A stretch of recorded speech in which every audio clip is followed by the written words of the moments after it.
Hello YouTube, this is Rhino Dan. I'm going to talk about why this guy blew this turn and what happened. So here we go. Thanks for watching.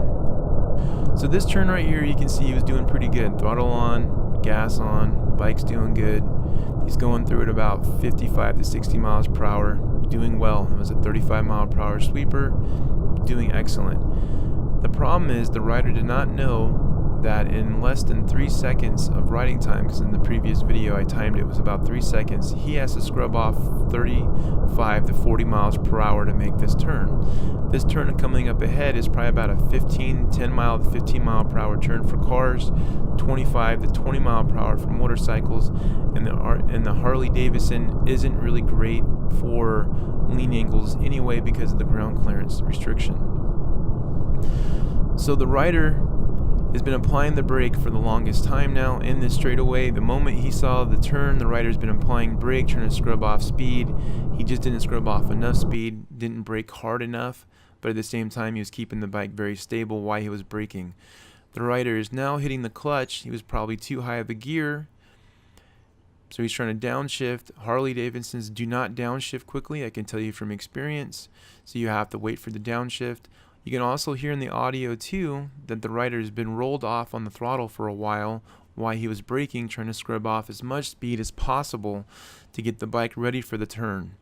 So right there debunks the fact that he wasn't looking far enough ahead. The rider did see the turn and started doing the appropriate actions to make the turn. He was just coming in too fast from the previous turn, and that just shows he did not know the road. Because if he knew the road, the rider would have taken the turn, the previous turn, at 40 to 45 miles per hour to give him plenty of time to scrub off 20 miles per hour to make this turn. Now right here, the bike not leaned over very much. You can see that it's already scraping on the ground. He ran a ground clearance already, and he's not even that heavily turned in the bike. The bike's not even leaned over that much, and it's already scraping. The rider also gets off the front brake. He stops trail braking, good for him. Gets back on the gas pretty soon, and he makes the rest of the corner.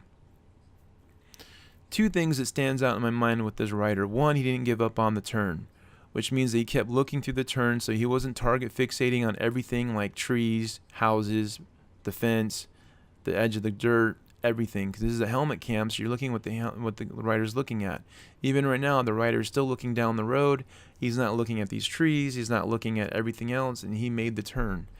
Very good for the rider. Another thing I want to point out too is the rider could have made the situation a lot worse. He could have laid down the bike, he could have low-sided, he could have hit the fence, he could have wrecked, he could have hit trees.